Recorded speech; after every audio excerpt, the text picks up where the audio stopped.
Леша разбомбил вот так вот тачку. Дальше, чтобы разобрать, нужно сливать, смывать тут все, что только можно. Вот эта штука, вот это, корпус термостата. Я предполагаю, что с него, из-под него течет. Вон там ниже видно.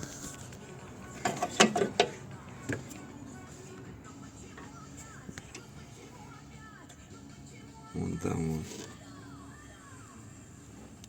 Вон он, рыжий этот антифриз.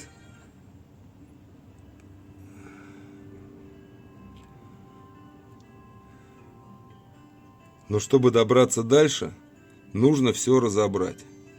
Корпус наверняка этот термостата стоит на прокладках. Прокладки на Рено 100% одноразовые. Запчастей нигде нету. Разбирать или нет, она может стать недвижимостью. Вот такая история.